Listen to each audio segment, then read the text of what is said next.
Pour fuir un mariage forcé, elle s'est cachée dans la voiture d'un inconnu, sans savoir qui il était. Le destin réserve toujours des surprises. Abonne-toi maintenant et découvre la suite. Le soleil se couchait sur Paris, projetant des ombres orangées sur les rues pavées du 18e arrondissement. Amina Ben Ali, 24 ans, marchait d'un pas pressé, son petit sac à dos serré contre elle. Ses mains tremblaient et son cœur battait si fort qu'elle avait l'impression que les passants pouvaient l'entendre. Dans quelques heures, sa famille s'apercevrait de son absence et la chasse commencerait. « Plus que 3 jours et tu seras la femme de Farid », lui avait annoncé son père ce matin, un sourire satisfait aux lèvres. « L'honneur de notre famille sera préservé. » Ces mots résonnaient encore dans sa tête alors qu'elle tentait de mettre le plus de distance possible entre elle et l'appartement familial. Farid Moussaoui, 45 ans, ami d'enfance de son père et homme d'affaires respecté dans la communauté. Un homme qu'elle avait toujours trouvé intimidant, avec son regard perçant et ses manières autoritaires. Un homme qu'il avait choisi, elle, comme si elle n'était qu'une marchandise. La pluie commençait à tomber doucement sur Paris, ajoutant à son désarroi. Amina n'avait pas prévu cela. Son plan, élaboré à la hâte, comportait déjà suffisamment de failles. Elle devait quitter la ville, mais comment? Avec seulement 200 € en poche et sa carte d'identité, ses options étaient limitées. Les gares et les aéroports seraient les premiers endroits où sa famille la chercherait. En arrivant sur une place animée près de Montmartre, Amina repéra un café et s'y abrita. De là, elle pouvait observer la rue tout en réfléchissant à sa prochaine étape. C'est alors qu'elle le vit. Un homme grand dans la trentaine, aux cheveux châtains ébouriffés, qui s'apprêtait à monter dans sa voiture, une Peugeot 308 grise garée à quelques mètres du café. Il avait l'air distrait, parlant au téléphone tout en cherchant ses clés. Une pensée folle traversa l'esprit d'Amina. Et si... Non, c'était de la folie.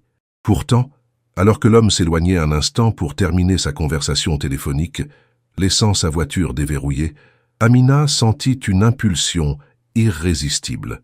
Dans un élan de désespoir ou de courage, elle ne saurait dire, elle se précipita vers le véhicule, ouvrit discrètement la portière arrière et se glissa à l'intérieur, se dissimulant derrière les sièges. Son cœur battait à tout rompre, tandis qu'elle entendait les pas de l'homme se rapprocher. La portière du conducteur s'ouvrit et il s'installa au volant.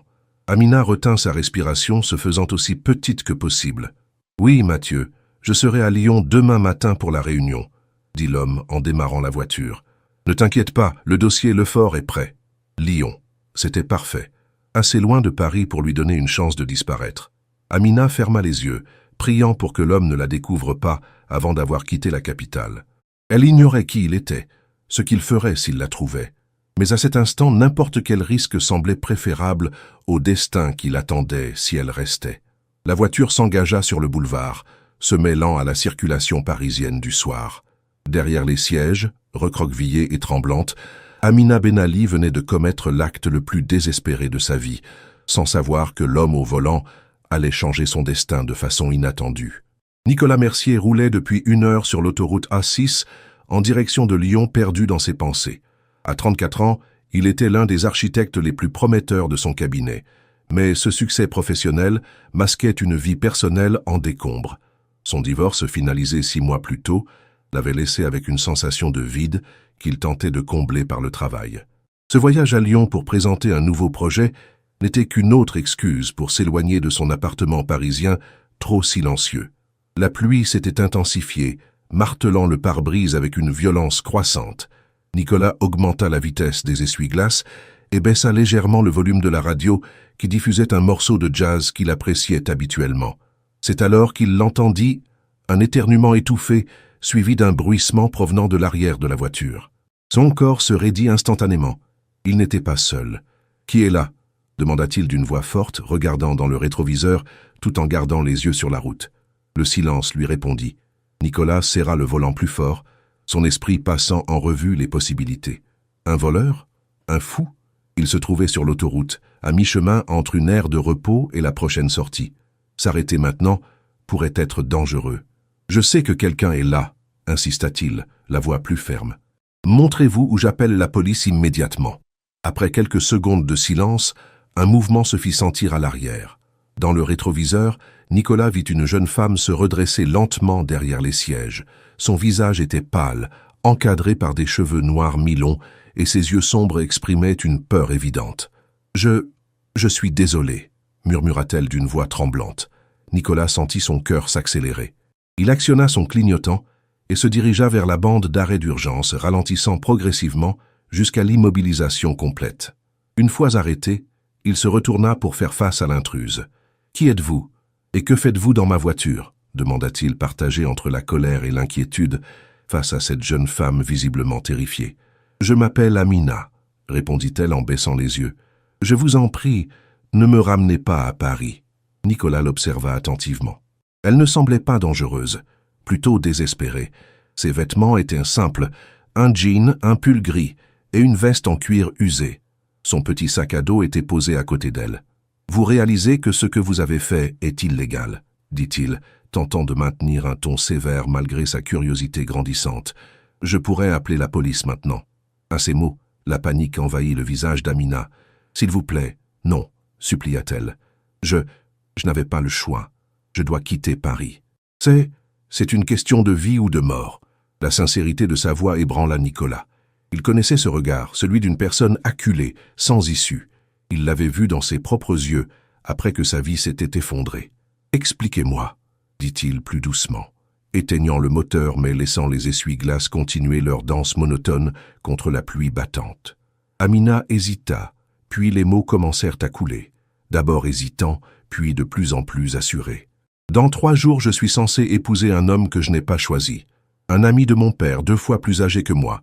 Si je refuse, je déshonore ma famille. Si j'accepte, je perds ma liberté, ma vie. » Elle leva les yeux vers lui, et Nicolas fut frappé par la détermination qu'il y lisait malgré la peur. « Je comprends que vous soyez en colère, » continua-t-elle. « Ce que j'ai fait est fou et dangereux, mais je vous promets que je ne vous veux aucun mal.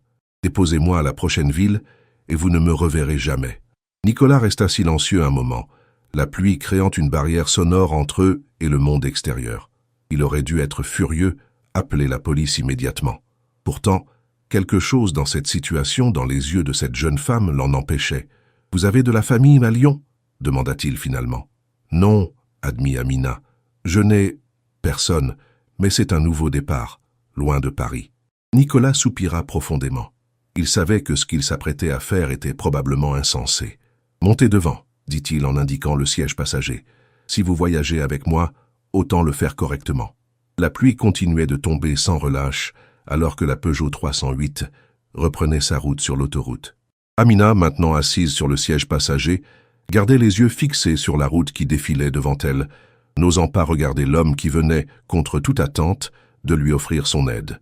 Nicolas conduisait en silence, jetant parfois des coups d'œil furtifs vers sa passagère inattendue.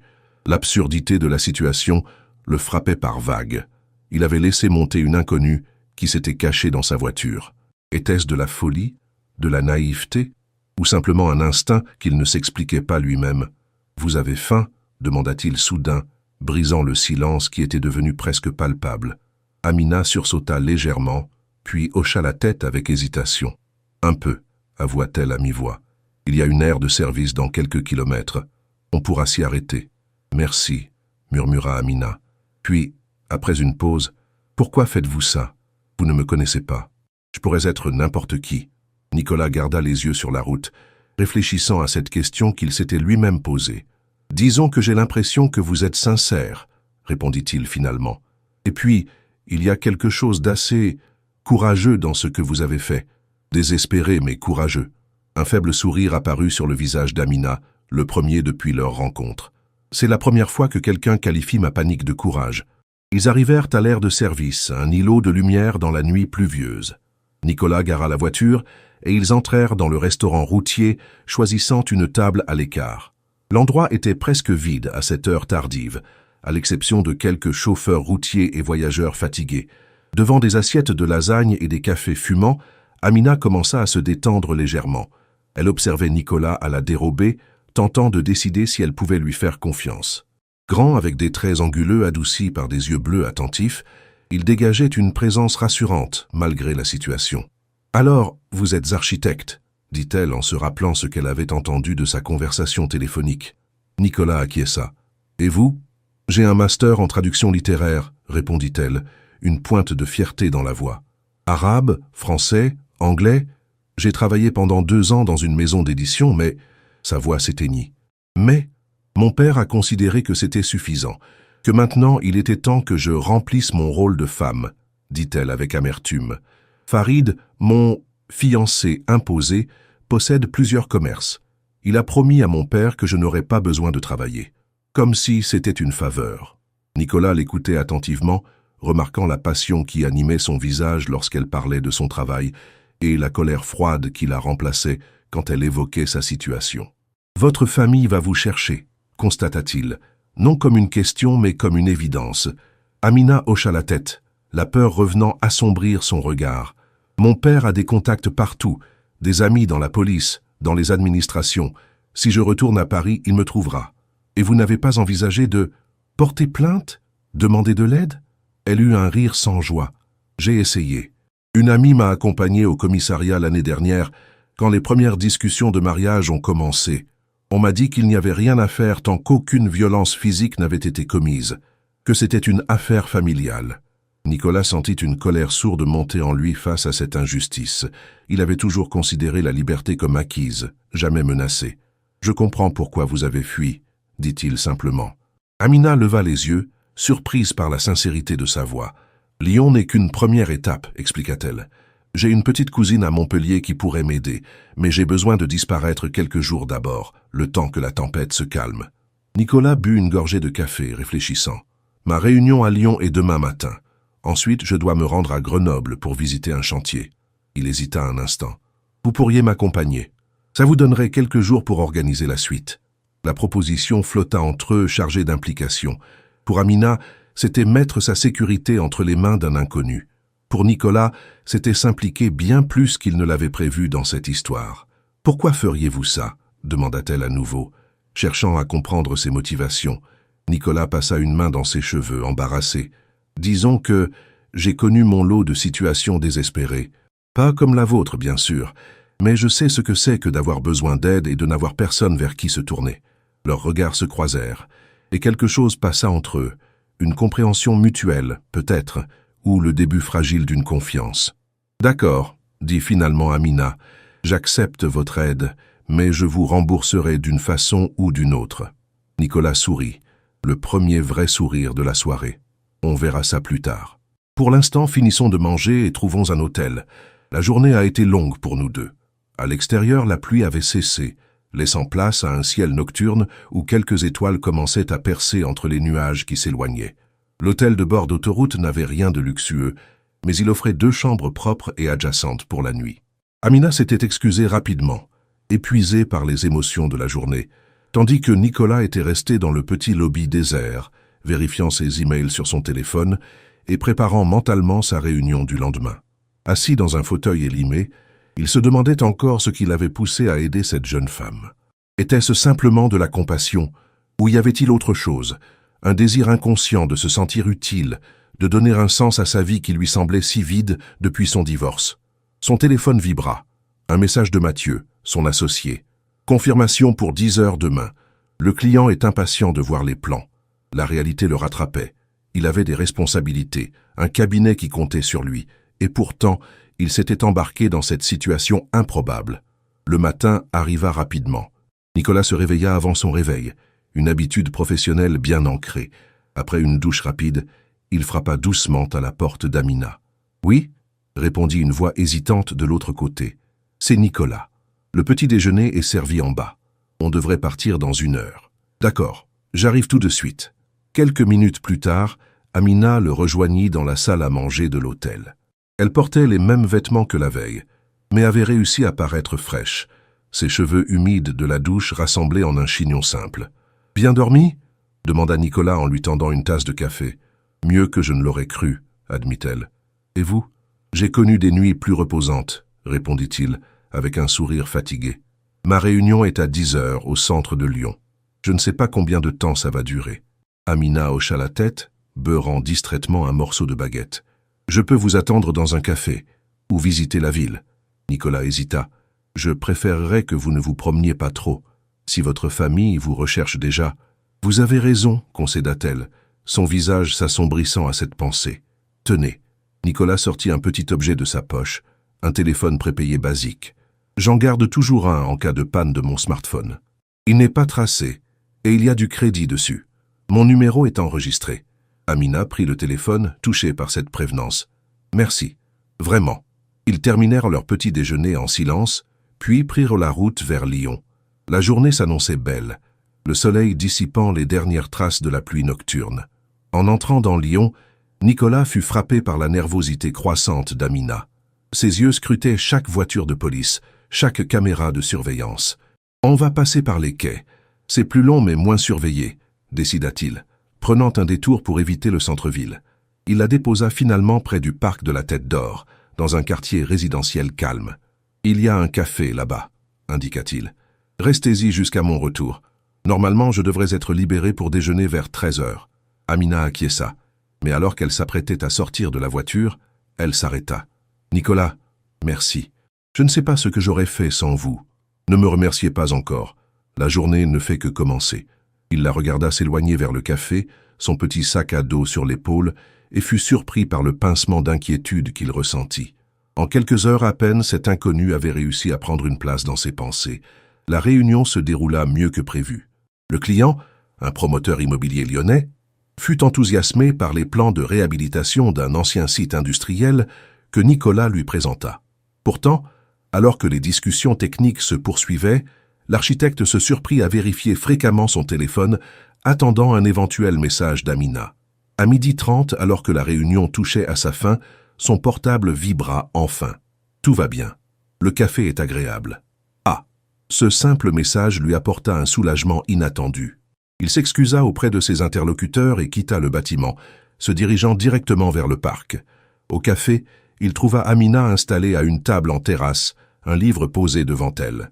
En le voyant arriver, son visage s'illumina d'un sourire, rapidement remplacé par une expression plus réservée, comme si elle se rappelait qu'ils étaient encore des étrangers l'un pour l'autre. « Comment s'est passée la réunion ?» demanda-t-elle, alors qu'il prenait place face à elle. « Bien. Le projet est accepté. » Il jeta un coup d'œil au livre. « Vous lisez quoi ?»« Les Misérables, version abrégée, » ajouta-t-elle avec un petit rire. « Je l'ai trouvé dans la bibliothèque du café.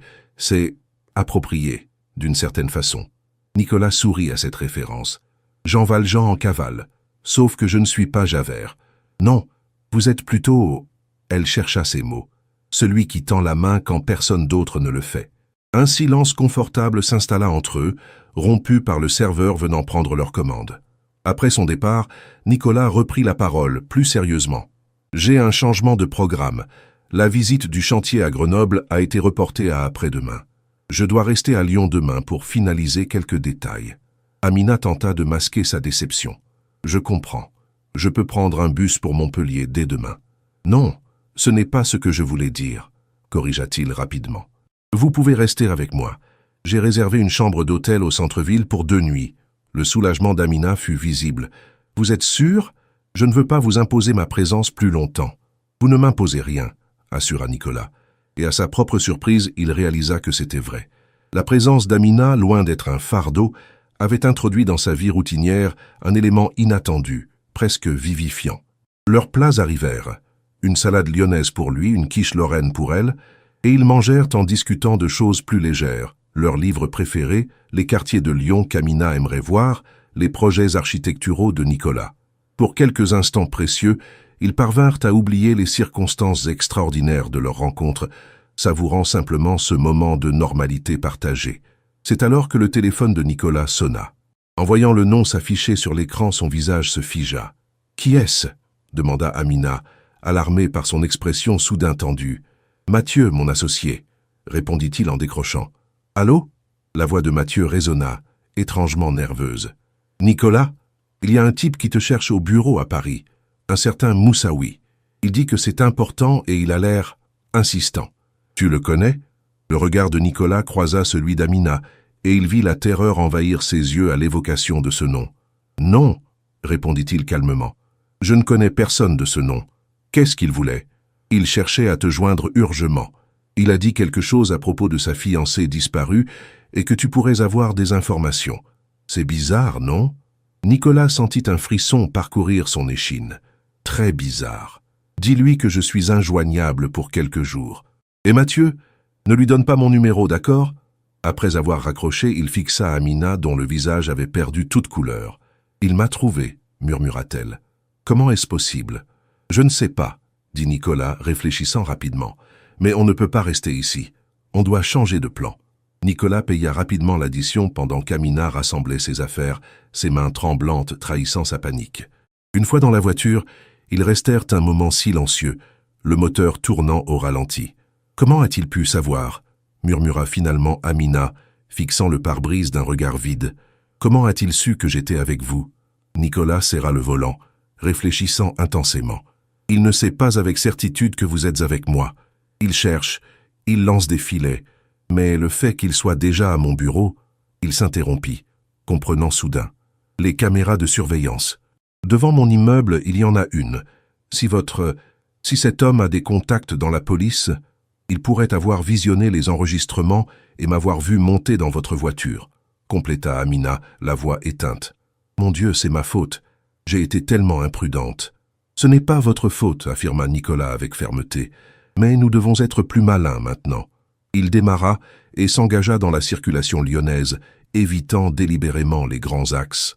S'il a trouvé mon bureau, il connaît mon nom, mon adresse à Paris, et probablement l'adresse de l'hôtel où je devais séjourner ici, analysa-t-il. Nous n'irons pas à cet hôtel, et nous n'irons pas non plus à Grenoble. Où alors? Demanda Amina, le désespoir perçant dans sa voix. Nicolas réfléchit rapidement. J'ai un ami d'études qui possède un chalet dans les Alpes, près d'Annecy. Il me le prête parfois pour les week-ends. C'est isolé, difficile à trouver sans connaître la région. Il lui jeta un regard rapide. Ça nous donnerait quelques jours pour réfléchir à la suite. Amina acquiesça lentement. D'accord, mais je ne veux pas vous attirer plus d'ennuis. Cet homme, Farid, il est dangereux quand il est contrarié. Raison de plus pour ne pas vous laisser seul, répondit Nicolas, surpris par sa propre détermination. Il prit son téléphone et le tendit à Amina. Envoyez un message à Lucas, il est dans mes contacts. Demandez-lui si le chalet est libre et dites-lui que c'est urgent mais sans entrer dans les détails. Pendant qu'Amina s'exécutait, Nicolas s'arrêta dans une station-service à la sortie de Lyon. Il acheta quelques provisions, des cartes téléphoniques prépayées et prit soin de payer en espèces. De retour dans la voiture, Amina lui montra la réponse de Lucas. Chalet libre. Clé sous le pot de géranium comme d'habitude. Tout va bien? Parfait, dit Nicolas. Je lui expliquerai plus tard. Pour l'instant, mettons de la distance entre nous et Lyon.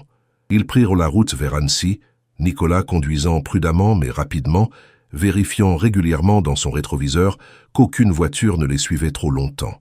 Amina restait silencieuse, perdue dans ses pensées, mais Nicolas pouvait sentir la tension qui émanait d'elle. « Parlez-moi, » dit-il doucement après une heure de route. « Ça vous aidera à penser à autre chose. » Amina tourna son visage vers lui, ses yeux reflétant un mélange de peur et de gratitude. « Que voulez-vous savoir? N'importe quoi. Votre enfance, vos rêves. Pourquoi la traduction littéraire ?» Un faible sourire éclaira le visage d'Amina. « Ma mère était professeure de littérature avant de quitter l'Algérie. Elle m'a transmis son amour des livres. » Elle fit une pause. « Elle est décédée quand j'avais 16 ans. Cancer. Après ça, mon père a changé. Il est devenu plus strict, plus traditionnel. « Je suis désolé pour votre mère, » murmura Nicolas. « Elle aurait détesté ce mariage, » continua Amina, sa voix prenant de l'assurance. « Elle avait toujours dit que je devais faire mes propres choix, avoir ma carrière avant tout. La traduction, c'était une façon de rester connecté à elle, aux livres qu'elle aimait. » Nicolas l'écoutait attentivement, découvrant une nouvelle facette de cette femme qui avait fait irruption dans sa vie de façon si inattendue. « Et vous ?» demanda-t-elle. « Pourquoi l'architecture ?» Mon père était maçon, répondit-il avec un sourire nostalgique. Petit entrepreneur dans le bâtiment. Il m'emmenait sur ses chantiers dès que j'ai pu tenir un crayon. J'ai toujours su que je voulais créer des espaces, mais je voulais aussi les concevoir, pas seulement les construire. Vous avez réalisé votre rêve, alors? Professionnellement, oui, admit-il. Pour le reste, votre divorce, compléta-t-elle doucement, se rappelant les bribes de conversation qu'elle avait entendues. Je suis désolé. C'est la vie, dit-il avec une légèreté forcée. Anne et moi, nous nous sommes éloignés peu à peu. Le travail, la routine. Un jour, nous nous sommes regardés et nous ne nous reconnaissions plus. Le paysage autour d'eux changeait, devenant plus montagneux, plus sauvage. Les premières pentes des Alpes se dessinaient à l'horizon, majestueuses et rassurantes dans leur immuabilité. « Nous y serons dans 1 heure environ », annonça Nicolas, changeant délibérément de sujet. Amina hocha la tête, puis hésita avant de demander « Vous pensez qu'il nous retrouvera là-bas » Nicolas réfléchit sérieusement à cette question. « Honnêtement, non. Le chalet est au nom de Lucas, pas au mien.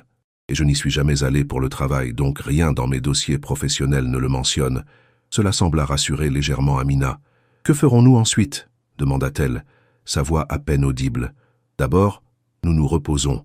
Ensuite, nous réfléchissons à un plan plus durable que la fuite. » Nicolas lui jeta un regard déterminé. « Vous ne pouvez pas passer votre vie à courir, Amina. »« Je sais, » murmura-t-elle, « mais je ne peux pas non plus rentrer.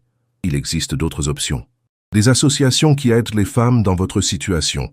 Des recours légaux. »« J'ai essayé, » rappela-t-elle avec amertume. « Vous avez essayé seul, » corrigea Nicolas. « Cette fois, vous n'êtes plus seul. » Ces mots flottèrent entre eux, porteurs d'une promesse que ni l'un ni l'autre n'avait anticipée 2 jours plus tôt.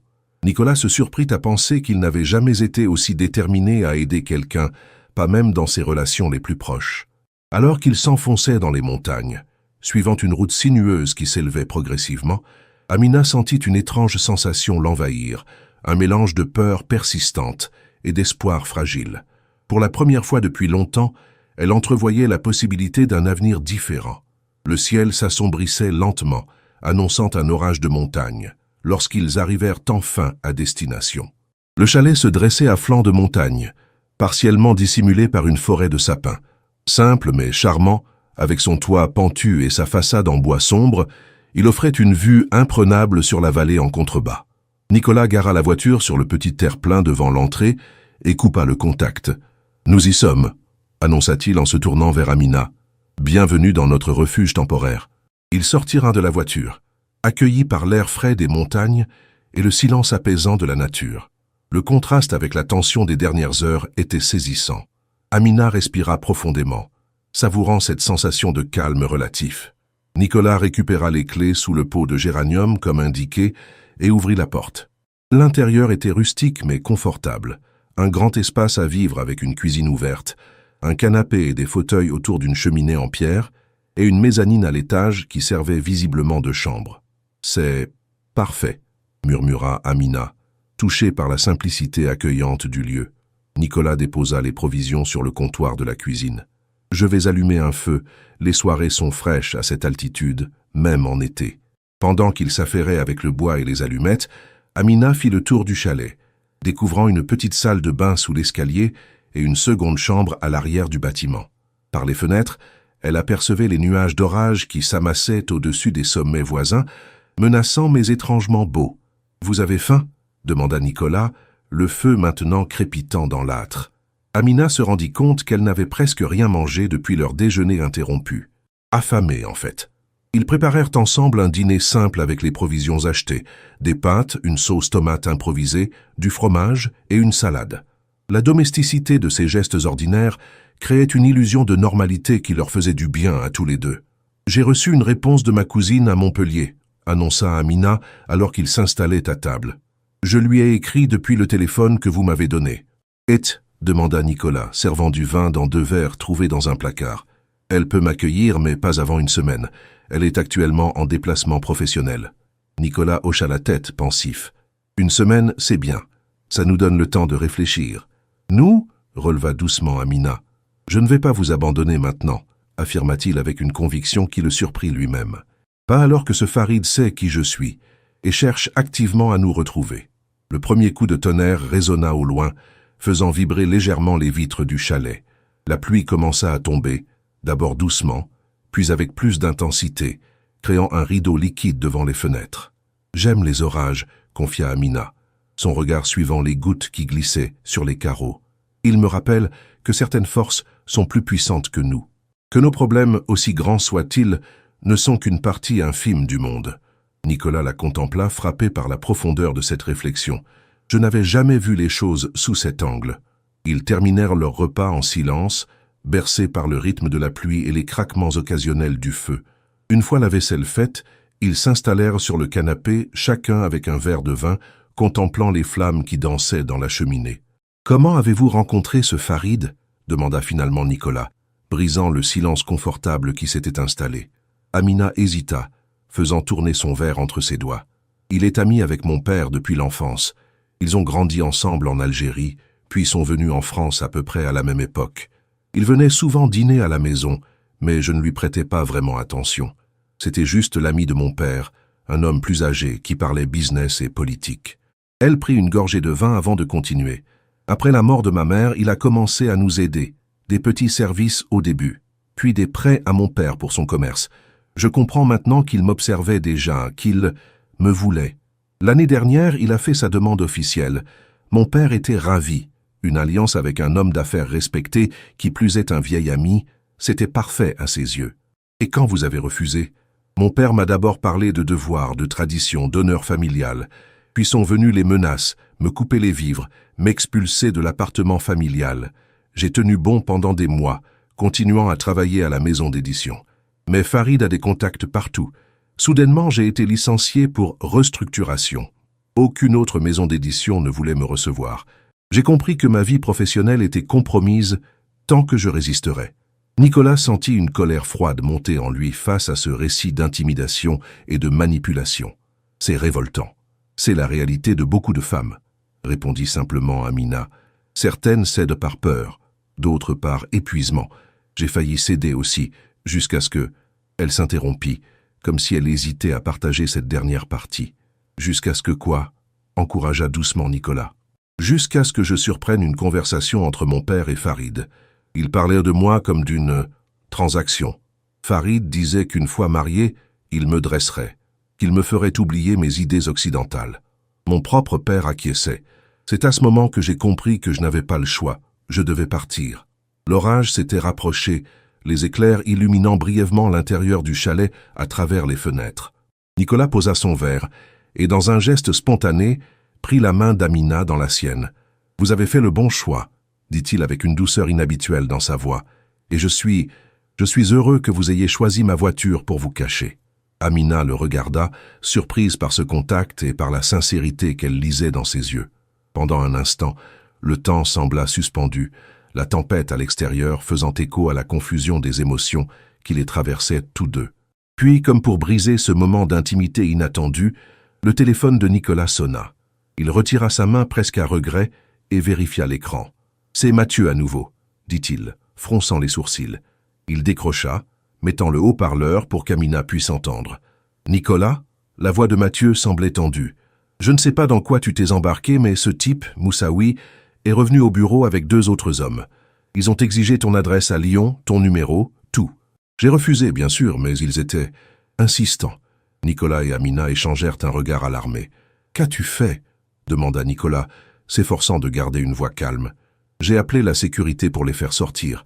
Mais avant de partir, Moussaoui a dit quelque chose comme « Dis à ton ami qu'il ne peut pas cacher ce qui m'appartient. » C'était vraiment bizarre, Nicolas. « Est-ce que ça a un rapport avec cette fille dont il parlait? Est-ce que tu es en danger ?» Nicolas ferma brièvement les yeux, mesurant la gravité de la situation. « Ne t'inquiète pas, Mathieu. Je gère ça. Mais fais-moi une faveur. Si ces hommes reviennent, appelle directement la police. Et je vais être injoignable quelques jours. Tu es sûr que tout va bien ?» insista Mathieu. « Oui, je t'expliquerai tout plus tard. Merci de m'avoir prévenu. » Après avoir raccroché, Nicolas se tourna vers Amina dont le visage avait pâli. « Il ne nous trouvera pas ici, » assura-t-il avec plus de conviction qu'il n'en ressentait réellement. « Il ne s'arrêtera pas, » murmura Amina, « pas avant de m'avoir retrouvé. Pour lui, je suis une possession qui s'est échappée. » Nicolas se leva, arpentant la pièce avec agitation. « Nous avons besoin d'un plan plus concret que simplement fuir. Quelque chose qui l'empêche définitivement de vous poursuivre. »« Comme quoi ?» demanda Amina, la voix teintée de désespoir. « La police ne m'aidera pas sans preuve de violence physique. Et même avec mon témoignage sur ces menaces, ce sera sa parole contre la mienne. Et il a beaucoup plus d'influence que moi. » Nicolas s'arrêta soudain, frappé par une idée. « Et si nous obtenions des preuves, des enregistrements de ces menaces, des témoignages d'autres personnes qu'il a intimidées ?» Amina le regarda avec un mélange d'espoir et d'incrédulité. « Comment ferions-nous ça? Je ne sais pas encore, admit-il, mais c'est un début. Demain, nous commencerons à chercher. Il doit y avoir un moyen de vous libérer définitivement de lui faire comprendre que vous n'êtes pas sa propriété. » Un éclair particulièrement violent illumina la pièce, suivi presque immédiatement d'un coup de tonnerre assourdissant. L'électricité vacilla, puis s'éteignit complètement, plongeant le chalet dans une semi-obscurité uniquement éclairée par le feu mourant dans la cheminée. « Parfait !» soupira Nicolas avec une ironie désabusée. Mais Amina sourit légèrement, son visage partiellement illuminé par les flammes. « Au moins, nous sommes à l'abri. Ensemble. » Ce simple mot, « ensemble », résonna entre eux, chargé d'une signification nouvelle. En l'espace de 2 jours, ils étaient passés d'étrangers à alliés, unis par les circonstances mais aussi par quelque chose de plus profond qui commençait à prendre forme. Dehors, la tempête faisait rage, mais à l'intérieur du chalet, malgré l'obscurité et les incertitudes qui pesaient sur eux, une étrange sensation de paix s'était installée. La nuit fut longue, rythmée par les grondements lointains de l'orage qui s'éloignait progressivement. L'électricité n'était pas revenue, et Nicolas avait ravivé le feu dans la cheminée pour maintenir une chaleur confortable dans le chalet. Ils avaient trouvé des bougies dans un tiroir de la cuisine, créant une atmosphère tamisée, presque intime. Incapables de dormir, ils étaient restés sur le canapé, parlant à voix basse comme si le monde extérieur pouvait les entendre.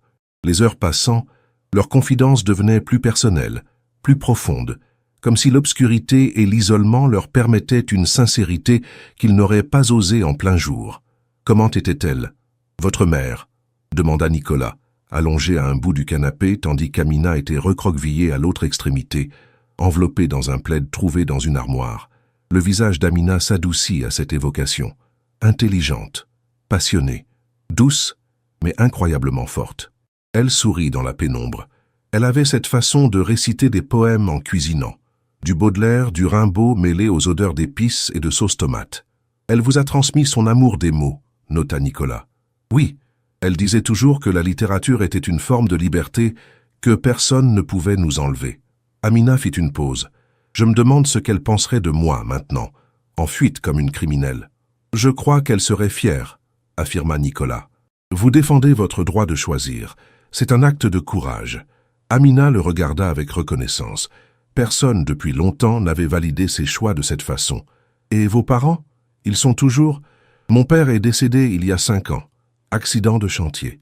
Nicolas fixait les flammes en parlant. Ma mère vit à Bordeaux maintenant, près de ma sœur. Je ne les vois pas aussi souvent que je le devrais. À cause du travail. En partie, admit-il. Et aussi parce que mon père et moi, nous nous étions disputés avant sa mort. Sur mon mariage, ironiquement, il trouvait qu'Anne me détournait de la famille, qu'elle était trop parisienne, trop ambitieuse.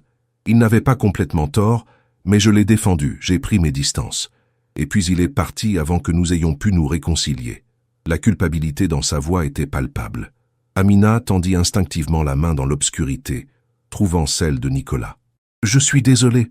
La vie est trop courte pour les regrets, » dit-il après un moment, serrant légèrement sa main. « C'est une leçon que j'ai apprise trop tard. » Ils restèrent ainsi un moment, liés par ce simple contact, chacun perdu dans ses pensées.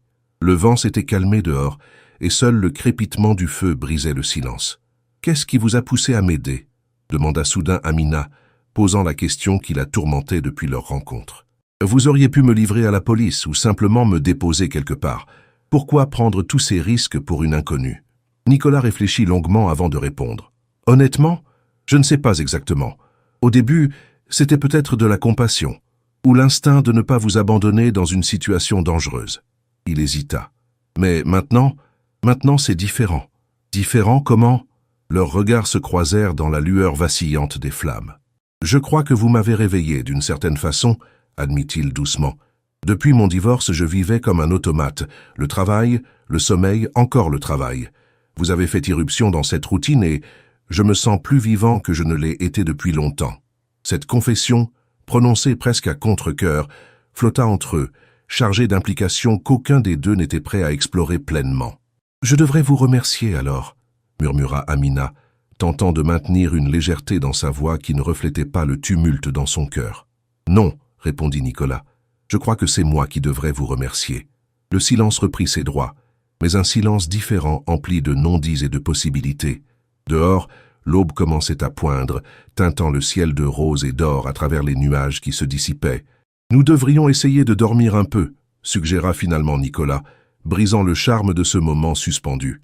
Amina acquiesça, même si elle savait que le sommeil serait difficile à trouver après tant d'émotions. « La chambre du haut est la plus grande », indiqua Nicolas en se levant. « Prenez-la, je dormirai dans celle du fond. »« Merci », dit simplement Amina, libérant à regret sa main de celle de Nicolas. Ils se séparèrent, chacun rejoignant sa chambre dans le chalet silencieux. À travers la petite fenêtre de sa chambre, Amina observa le ciel qui s'éclaircissait progressivement. Une nouvelle journée commençait, apportant avec elle son lot d'incertitudes, mais aussi, étrangement, un sentiment d'espoir qu'elle n'avait pas ressenti depuis longtemps. Dans l'autre chambre, Nicolas fixait le plafond incapable de fermer les yeux. Quelque chose s'était produit cette nuit, quelque chose qu'il n'avait pas anticipé lorsqu'il avait décidé d'aider cette femme qui s'était cachée dans sa voiture. Un lien s'était formé, transcendant les circonstances extraordinaires de leur rencontre, et ce lien, il le savait instinctivement, allait compliquer considérablement la suite des événements. Le matin arriva avec une clarté étincelante, comme si la tempête de la veille n'avait été qu'un mauvais rêve. L'électricité était revenue pendant leur courte période de sommeil, et Nicolas fut réveillé par le bruit de la cafetière en marche. Lorsqu'il émergea de sa chambre, les cheveux en bataille et les yeux encore lourds de fatigue, il trouva Amina dans la cuisine, préparant un petit déjeuner avec le peu de provisions qu'ils avaient. « Bonjour », dit-elle en lui tendant une tasse de café fumant. Elle semblait différente ce matin, plus calme, plus déterminée, comme si les confidences de la nuit lui avaient apporté une certaine sérénité. « Bonjour », répondit-il, acceptant la tasse avec gratitude. « Vous avez réussi à dormir un peu ? Quelques heures. Vous ? Pareil, » admit-il en s'asseyant à la petite table de la cuisine. « J'ai réfléchi à notre situation. » Amina vint s'asseoir en face de lui, son propre café entre les mains. « Moi aussi. » Ils se regardèrent un instant, puis parlèrent simultanément. « Je pense que nous devrions... J'ai eu une idée pour... » Ils s'interrompirent, échangeant un sourire gêné. « Vous d'abord, » proposa Nicolas. Amina prit une profonde inspiration. « Je ne peux pas continuer à fuir indéfiniment, et je ne peux pas vous demander de risquer davantage votre sécurité et votre carrière pour moi. » Le cœur de Nicolas se serra à ces mots. « Je vous ai déjà dit que... » « S'il vous plaît, » interrompit-elle doucement. « Laissez-moi finir. J'ai passé la matinée à réfléchir et je crois que j'ai une solution. Pas idéale, mais réaliste. » Nicolas hocha la tête, l'encourageant à continuer. « Mon amie Sophia, celle qui m'avait accompagné au commissariat, travaille maintenant pour une association qui aide les femmes victimes de violences et de mariages forcés. Elle a des contacts avec un réseau européen. Si je peux la joindre, elle pourrait m'aider à partir, peut-être en Belgique ou en Suisse, où j'aurais une protection légale et où Farid aurait plus de difficultés à me retrouver. » Nicolas absorba cette information, sentant un mélange de soulagement qu'elle ait un plan et de déception à l'idée qu'elle s'éloigne définitivement. « C'est une bonne idée, » dit-il finalement. « Avez-vous un moyen de contacter cette Sophia ? » « Pas directement. Elle a changé de numéro il y a quelques mois pour des raisons de sécurité, mais je connais l'adresse de l'association à Paris. Si je pouvais lui faire passer un message, je pourrais le faire, » proposa immédiatement Nicolas. « Je peux retourner à Paris, contacter Sophia en personne. » Amina le regarda avec surprise. « Vous feriez ça ? C'est risqué. Farid vous surveille probablement. »« Précisément. S'il me suit, il ne vous cherchera pas ailleurs, et je peux être prudent. » Un silence s'installa entre eux, alors qu'Amina considérait cette proposition. « Ça pourrait marcher, » admit-elle finalement. « Mais je ne veux pas que vous y alliez seul. Farid est imprévisible. » Nicolas but une gorgée de café, réfléchissant. « J'ai un ami avocat à Paris, Pierre Moreau. Il travaille justement sur des cas de violence familiale. Je pourrais l'impliquer, lui demander conseil et protection légale. » Le regard d'Amina s'illumina légèrement à cette mention. « Un avocat. Vous croyez qu'il pourrait vraiment m'aider? Il connaît le système, les recours possibles, et avec son aide, nous pourrions peut-être constituer un dossier contre Farid, rassembler des preuves de ses menaces, de ses tentatives d'intimidation. » Pour la première fois, Nicolas voyait naître un véritable espoir dans les yeux d'Amina. « Ça semble presque trop beau pour être vrai, » murmura-t-elle. « Ne vous faites pas trop d'illusions, » tempéra Nicolas. « Ce sera compliqué, long peut-être, mais c'est un début. » Amina acquiesça puis se leva pour aller chercher la cafetière et remplir à nouveau leur tasse. Quand elle revint, elle semblait avoir pris une décision. « D'accord, contactez votre ami avocat et voyez ce qu'il en pense. Mais avant que vous ne retourniez à Paris, nous devons établir un plan précis, avec des alternatives si quelque chose tourne mal. » Nicolas fut impressionné par son pragmatisme. « Bien sûr, » Nous pouvons commencer maintenant. Ils passèrent les heures suivantes à élaborer leur stratégie, notant des idées sur un carnet trouvé dans un tiroir, évaluant chaque risque et chaque possibilité. Nicolas appela Pierre depuis le téléphone prépayé, ne donnant que des détails vagues mais suffisants pour que son ami comprenne la gravité de la situation. Pierre accepta immédiatement de l'aider, proposant un rendez-vous dans un café discret plutôt qu'à son cabinet, par mesure de précaution. « Et il peut nous voir demain », annonça Nicolas après avoir raccroché, « ce qui signifie que je devrais partir aujourd'hui, pour être à Paris ce soir. » La réalité de leur séparation imminente s'imposa soudain, créant un malaise palpable. « Vous reviendrez, n'est-ce pas ?» demanda Amina, tentant de masquer l'anxiété dans sa voix. « Bien sûr », affirma Nicolas sans hésitation, « je ne vous abandonnerai pas ici. 2 jours, 3 maximum, le temps de voir Pierre et de contacter Sophia. » Amina hocha la tête, rassurée mais toujours inquiète. « Et si Farid vous suit jusqu'ici ? Je serai extrêmement prudent, promit-il. Je vais prendre des détours, changer de transport plusieurs fois. Et le chalet est suffisamment isolé pour que vous voyiez venir n'importe qui tenterait d'approcher. » Il lui montra comment verrouiller correctement les portes et les fenêtres, où se trouvait l'extincteur en cas de problème avec la cheminée, comment rallumer le chauffe-eau si nécessaire. Des gestes pratiques qui servaient aussi à repousser le moment du départ. Finalement, en début d'après-midi, il n'y eut plus rien à expliquer, plus de raison de retarder l'inévitable. Nicolas rassembla quelques affaires dans un petit sac, laissant la majorité de ses vêtements et provisions à Amina. Sur le seuil de la porte, face à face, ils se retrouvèrent soudain maladroits, incertains de la manière appropriée de se dire au revoir. « Soyez prudents », dit Amina, se tordant nerveusement les mains. « Vous aussi, gardez les portes verrouillées et n'utilisez le téléphone que si c'est absolument nécessaire. » Elle acquiesça, puis, dans un élan spontané, fit un pas en avant et l'enlaça. Nicolas, surpris, resta figé un instant avant de refermer ses bras autour d'elle, sentant son parfum délicat mêlé à l'odeur de bois du chalet. « Merci », murmura-t-elle contre son épaule. « Pour tout. Je reviendrai vite », promit-il à nouveau, résistant à l'envie étrange de ne jamais la lâcher. Ils se séparèrent enfin, et Nicolas descendit vers sa voiture, se retournant une dernière fois pour voir Amina sur le pas de la porte, sa silhouette se découpant dans l'encadrement de bois. Elle leva la main en un dernier salut, puis referma la porte. Dans la voiture, Nicolas resta immobile un moment, essayant de comprendre le vide soudain qu'il ressentait. En 3 jours à peine, cette femme était passée du statut d'intruse à celui de « quoi exactement ?» Il n'arrivait pas à mettre un mot sur ce lien qui s'était tissé entre eux, fragile mais indéniablement puissant. Il démarra finalement, s'engageant sur la route sinueuse qui descendait vers la vallée. Dans le rétroviseur, le chalet diminuait progressivement, jusqu'à n'être plus qu'un point à peine visible parmi les arbres. À Paris, l'attendèrent des réponses, peut-être, mais aussi des risques.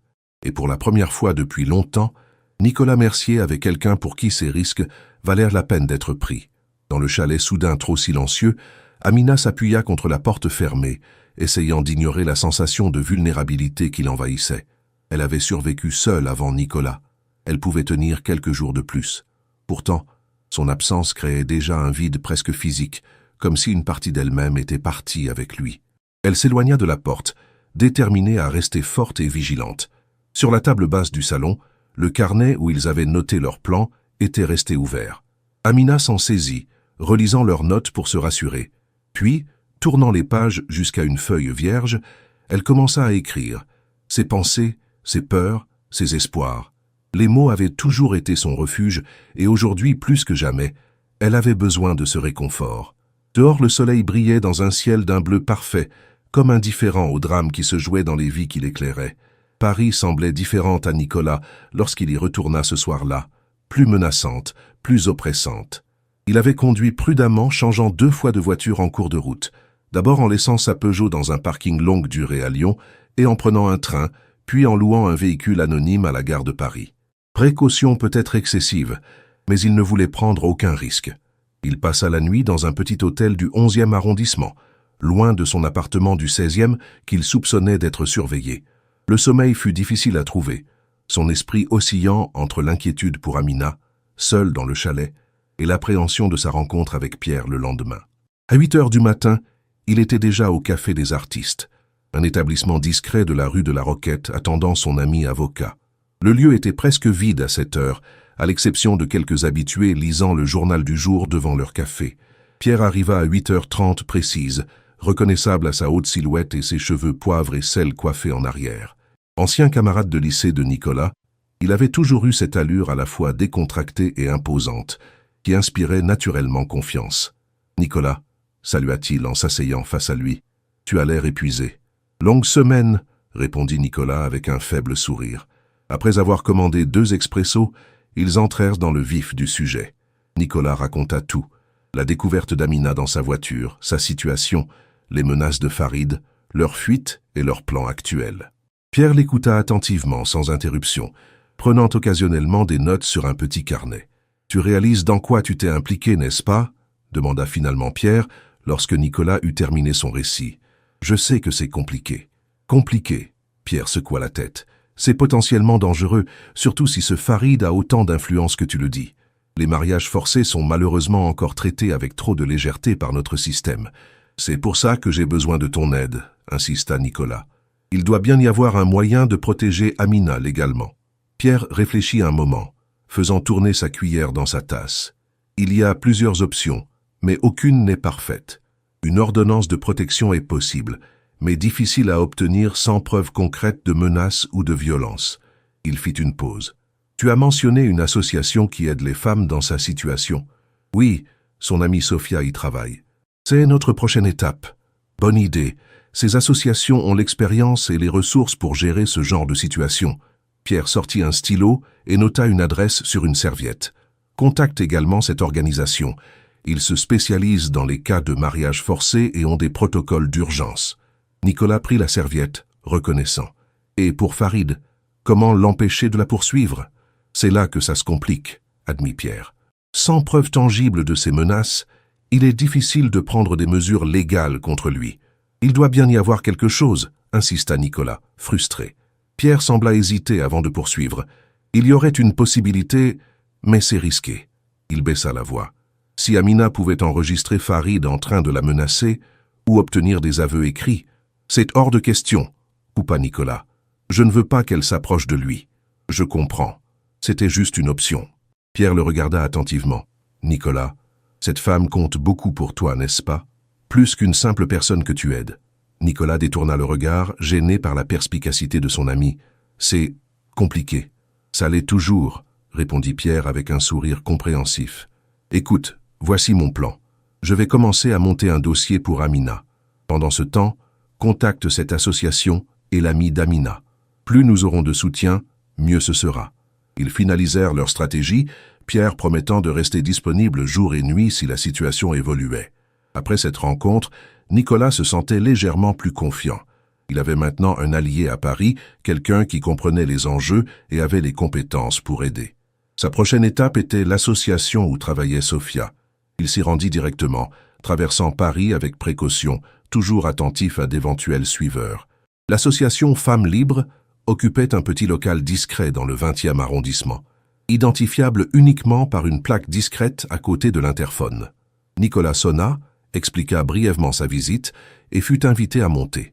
À l'intérieur, il fut accueilli par une femme d'une 40aine d'années au regard bienveillant mais vigilant. « Je suis Mariam, la directrice. En quoi puis-je vous aider? Je cherche Sophia. C'est important. C'est au sujet d'Amina Ben Ali. » Le nom d'Amina provoqua une réaction immédiate. « Amina? Elle va bien? Nous sommes sans nouvelles d'elle depuis sa disparition. »« Elle est en sécurité, » assura Nicolas. « Mais elle a besoin d'aide.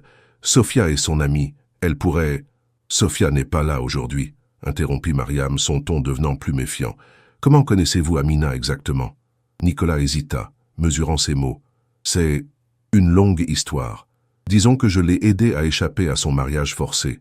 Elle m'a parlé de Sophia et de votre association. » Mariam l'étudia longuement, comme pour jauger sa sincérité, puis sembla prendre une décision. « Venez dans mon bureau, nous serons plus tranquilles pour parler. » Une fois installé dans un petit bureau fonctionnel, Nicolas raconta à nouveau son histoire, omettant certains détails comme l'emplacement précis du chalet. Mariam l'écouta attentivement, son expression passant de la méfiance à la préoccupation. « Nous connaissons bien le cas d'Amina, » dit-elle finalement. « Sophia l'a accompagnée pendant des mois. Si ce que vous dites est vrai et je suis incliné à vous croire, alors la situation est effectivement critique. Pouvez-vous contacter Sophia? Amina a besoin de son aide pour quitter le pays, peut-être aller en Belgique. Mariam hocha la tête. Je vais appeler Sofia immédiatement. Elle est en déplacement à Lille pour une conférence, mais elle pourrait revenir rapidement. Elle se leva. Attendez ici, s'il vous plaît. Resté seul, Nicolas examina le bureau, notant les affiches de sensibilisation et les brochures d'information. Le travail de cette association semblait crucial, et pourtant si souvent ignoré par la société dans son ensemble. Mariam revint quelques minutes plus tard, l'expression grave. Sofia sera là demain matin. Elle connaît des contacts en Belgique qui pourraient accueillir Amina dans un foyer sécurisé, le temps que sa situation soit évaluée. C'est une excellente nouvelle, soupira Nicolas, soulagé. Mais il y a autre chose, continua Mariam, hésitante. Sofia m'a dit que 2 hommes sont venus ici hier, demandant des informations sur Amina. L'un d'eux correspondait à la description de Farid Moussaoui. Le sang de Nicolas se glaça. Ils savent qu'elle a des liens avec votre association. Nous n'avons rien dit, bien sûr. Notre politique est très stricte concernant la confidentialité. Mariam s'assit, visiblement préoccupée. Mais cela signifie qu'ils explorent toutes les pistes possibles. Ils sont déterminés. Nicolas sentit l'inquiétude l'envahir à nouveau. Je dois retourner auprès d'Amina le plus vite possible.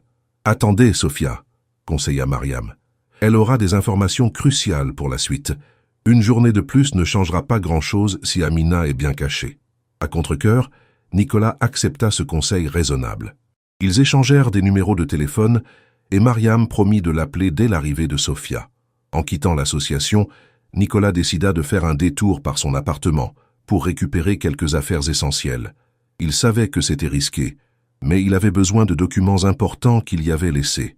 L'immeuble semblait calme lorsqu'il y arriva en fin d'après-midi. Il monta rapidement les escaliers jusqu'au 4e étage, évitant délibérément l'ascenseur. Devant sa porte, il s'arrêta pris d'un pressentiment. Quelque chose n'allait pas. La porte n'était pas verrouillée. Nicolas recula instinctivement, tous ses sens en alerte. Il n'avait pas verrouillé en partant? Impossible, il était toujours méticuleux sur ce point. Il hésita, déchiré entre la prudence et la nécessité. Finalement, poussé par l'urgence de la situation, il poussa doucement la porte. L'appartement semblait intact au premier abord. Tout était à sa place dans l'entrée et le salon. Mais lorsqu'il atteignit son bureau, il se figea. Les tiroirs avaient été fouillés, des papiers étaient éparpillés sur le sol, et sur son fauteuil, confortablement installé comme s'il était chez lui, se trouvait un homme d'une 40aine d'années, au visage sévère encadré d'une barbe soignée. « Monsieur Mercier, » dit l'homme d'une voix calme qui contrastait avec la tension qui irradiait de lui, « je commençais à croire que vous ne viendriez jamais. » Nicolas resta immobile, évaluant rapidement ses options. L'homme, qui ne pouvait être que Farid Moussaoui, ne semblait pas armé, mais sa présence même était une menace. « Comment êtes-vous entré chez moi ?» demanda Nicolas, gardant sa voix aussi neutre que possible. « Les serrures sont rarement un problème quand on connaît les bonnes personnes, » répondit Farid avec un sourire sans chaleur. « Mais ce n'est pas la question importante, n'est-ce pas? La vraie question est où est ma fiancée? Je ne sais pas de quoi vous parlez, » répondit automatiquement Nicolas. Farid se leva lentement, son sourire s'évanouissant. « Ne me prenez pas pour un imbécile, monsieur Mercier. Nous savons tous les deux qu'Amina est avec vous. Les caméras de surveillance ne mentent pas. » Nicolas garda son calme extérieur, malgré la panique qui montait en lui. « Si vous avez une plainte à formuler, vous devriez vous adresser à la police. »« La police ?» Farid eut un rire sec. « Je n'ai pas besoin de la police pour régler mes affaires familiales. Amina m'appartient par promesse de son père. C'est une question d'honneur. Les femmes n'appartiennent à personne, » répliqua Nicolas, incapable de contenir son indignation. Le visage de Farid se durcit. « Vos idées occidentales n'ont aucune importance. Amina reviendra à sa place, à mes côtés. La seule question est de savoir combien de souffrances il faudra avant que cela n'arrive. » Il fit un pas en avant, et Nicolas se raidit, prêt à se défendre. Mais Farid s'arrêta, sortant simplement un téléphone de sa poche. « Je vous donne 24 heures pour me ramener Amina, » dit-il calmement. « Passé ce délai, des amis à moi s'occuperont de vous. Et croyez-moi, monsieur Mercier, vous ne voulez pas connaître ces hommes. » Nicolas soutint son regard. « Les menaces sont passibles de poursuite, monsieur Moussaoui. »« Quelle menace? Nous avons simplement une conversation entre gentlemen. » Farid rangea son téléphone. « 24 heures. Je vous contacterai pour les détails de l'échange. » Il passa devant Nicolas, s'arrêtant brièvement à sa hauteur. « Ne faites pas l'erreur de sous-estimer ma détermination. Ce que vous prenez pour de l'héroïsme n'est que de la stupidité. Puis il sortit, laissant Nicolas seul dans l'appartement violé, le cœur battant et l'esprit en ébullition. La confrontation qu'il avait redoutée venait d'avoir lieu, et les conséquences étaient aussi graves qu'il l'avait craint. Sans perdre de temps, il rassembla rapidement les documents dont il avait besoin, ainsi que quelques vêtements. Il devait quitter cet endroit au plus vite et repenser leur stratégie. La menace de Farid n'était pas à prendre à la légère, et le délai de 24 heures signifiait qu'il n'y avait plus une minute à perdre. En quittant l'appartement, Nicolas appela Pierre pour l'informer de cette confrontation. L'avocat insista pour qu'il porte plainte immédiatement, mais Nicolas savait que cela prendrait trop de temps, un temps qu'il n'avait pas. « Je dois retourner auprès d'Amina maintenant », expliqua-t-il. « Farid est plus dangereux que je ne le pensais. Il pourrait la retrouver. »« Au moins, laisse-moi t'accompagner », proposa Pierre, inquiet pour son ami. « Non, c'est trop risqué, mais j'ai besoin que tu continues à travailler sur le dossier. Et si quelque chose m'arrivait, contacte cette association Femmes Libres. Ils savent pour Amina. » Après avoir raccroché, Nicolas se dirigea vers la gare, déterminé à prendre le premier train pour Lyon. Le plan avait changé. Il ne pouvait plus attendre Sofia. La sécurité d'Amina passait avant tout. Dans le train qui l'emmenait vers les Alpes, vers elle, Nicolas réalisa pleinement l'ampleur de son implication. Ce n'était plus seulement de l'altruisme ou de la compassion qui le poussait. C'était quelque chose de plus profond, de plus personnel. En 3 jours à peine, Amina Ben Ali avait pris une place dans sa vie qu'aucune autre personne n'avait occupée depuis longtemps. Et maintenant, il risquait tout, sa sécurité, sa carrière, peut-être même sa vie, pour la protéger. Une décision qu'il ne regrettait pas un seul instant, malgré la gravité de la situation. Le paysage défilait par la fenêtre, passant progressivement des banlieues parisiennes aux étendues rurales, puis aux premières montagnes. Nicolas fixait l'horizon, habité par une seule pensée, un seul objectif, rejoindre Amina avant que Farid ne découvre où elle se trouvait. Le chalet était plongé dans la pénombre du crépuscule lorsque Nicolas y arriva, épuisé par le trajet et l'angoisse. Il avait loué une voiture à Lyon et conduit sans s'arrêter, ignorant la fatigue qui alourdissait ses paupières. « Amina » appela-t-il en ouvrant la porte, son cœur battant la chamade. Un bruit de pas précipité, puis elle apparut en haut de l'escalier, le visage illuminé par le soulagement. « Nicolas !» Elle descendit rapidement, s'arrêtant à quelques pas de lui, comme hésitant sur la conduite à tenir. « Vous êtes revenu plus tôt que prévu. La situation a évolué, » répondit-il, posant son sac. « Comment allez-vous ?»« Bien, un peu seul, mais bien. » Elle l'observa attentivement. « Quelque chose ne va pas. Je peux le voir sur votre visage. » Nicolas soupira, ne voyant pas l'intérêt de lui cacher la vérité. « J'ai rencontré Farid. Il était chez moi. » Le visage d'Amina pâlit instantanément. « Mon Dieu, que s'est-il passé? Il vous a menacé? Venez, asseyons-nous. Je vais tout vous raconter. » Près du feu qu'Amina avait allumé plus tôt, Nicolas relata ses rencontres avec Pierre, avec Mariam de l'association, et finalement sa confrontation avec Farid. Il n'omit rien, pas même les menaces explicites de son fiancé. « Je suis tellement désolé, » murmura Amina lorsqu'il eut terminé. « Tout cela est ma faute. Je vous ai impliqué dans quelque chose de dangereux. » « Non, » répondit fermement Nicolas. « C'est moi qui ai choisi de vous aider, et je ne le regrette pas. » Leurs regards se croisèrent, et pendant un instant, tout ce qui n'avait pas été dit entre eux sembla flotter dans l'air. « Que fait-on maintenant » demanda finalement Amina, brisant ce moment. Nicolas se redressa, reprenant un ton plus pragmatique. « Nous partons dès demain matin. Sofia sera à Paris et elle a des contacts en Belgique qui peuvent vous accueillir dans un foyer sécurisé. La Belgique ?»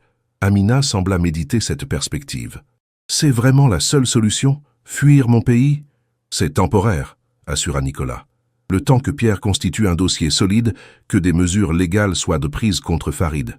Ce n'est pas une fuite, Amina, c'est une étape stratégique. » Elle hocha la tête, mais la tristesse dans ses yeux était évidente. « Et vous?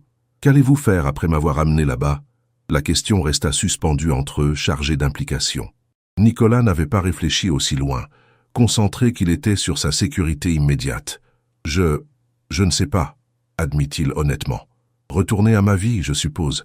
Continuer à travailler avec Pierre sur votre cas. Retourner à votre vie, » répéta Amina doucement, comme si rien ne s'était passé. « Ce n'est pas ce que je voulais dire. » Un silence inconfortable s'installa, rompu seulement par le crépitement du feu. « J'ai préparé un repas, » dit soudainement Amina, se levant. « Rien d'extraordinaire.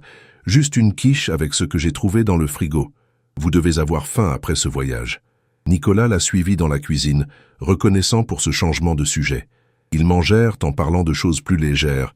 Comment Amina avait passé ces 2 jours seule, les livres qu'elle avait trouvés dans la bibliothèque du chalet, la beauté des montagnes environnantes. Après le repas, ils préparèrent leurs affaires pour le départ prévu tôt le lendemain. Nicolas insista pour qu'ils empruntent des routes secondaires, évitant les grandes villes et les autoroutes où ils pourraient être plus facilement repérés. « Une fois à Paris, nous irons directement à l'association, » expliqua-t-il. « Sophia nous y attendra. Et de là, nous verrons. » La nuit était tombée complètement désormais, enveloppant le chalet dans une obscurité que seul le feu mourant dans la cheminée combattait encore.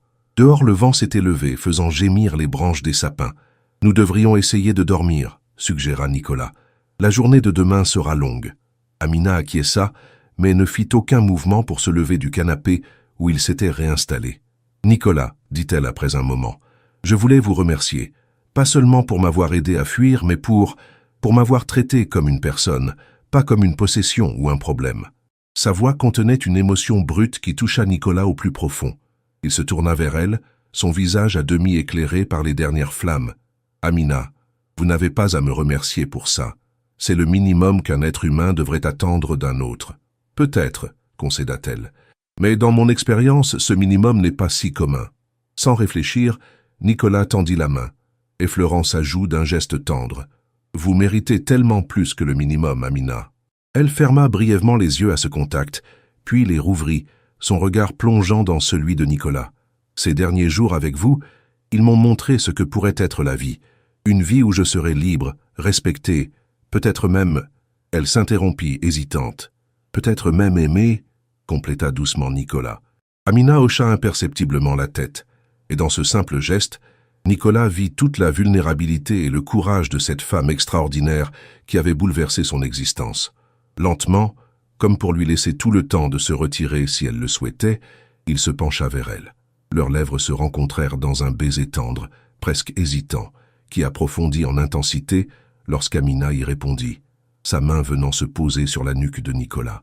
Lorsqu'ils se séparèrent, le souffle court, un nouveau lien semblait s'être formé entre eux, non plus celui de la personne aidée et de l'aidant, mais celui de 2 êtres qui se reconnaissaient mutuellement, qui se choisissaient librement. « Je ne sais pas ce que l'avenir nous réserve, » murmura Nicolas, son front appuyé contre celui d'Amina. « Mais je sais que je veux en faire partie, pas seulement comme quelqu'un qui vous a aidé, mais comme quelqu'un qui reste, » compléta-t-elle, un sourire éclairant son visage malgré les incertitudes qui pesaient encore sur eux. Cette nuit-là, ils dormirent ensemble, simplement enlacés sur le canapé devant les braises mourantes, trouvant dans cette proximité un réconfort et une promesse que les mots ne pouvaient pleinement exprimer. L'aube les trouva déjà éveillés, préparant silencieusement leur départ.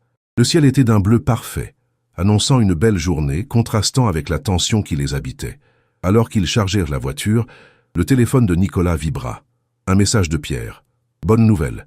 Le juge aux affaires familiales accepte d'examiner le cas en urgence. Sophia a fourni des témoignages d'autres femmes victimes de Farid.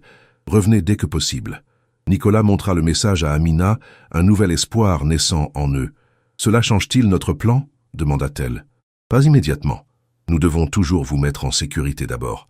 Mais cela signifie que vous pourriez ne pas avoir à quitter le pays, que vous pourriez obtenir protection légale, ici, en France. » Le soulagement sur le visage d'Amina était palpable. « Je pourrais rester... Nous pourrions voir où cette histoire nous mène, » compléta Nicolas, prenant sa main dans la sienne. Pas dans la peur, mais dans la liberté. Ils montèrent en voiture, laissant derrière eux le chalet qui avait été leur refuge et le témoin de leur rapprochement. La route qui s'étendait devant eux était encore pleine d'incertitudes, mais pour la première fois depuis qu'Amina s'était glissée dans cette voiture à Paris, quelques jours plus tôt, l'avenir semblait contenir plus de promesses que de menaces. « Prête ?» demanda Nicolas en démarrant le moteur.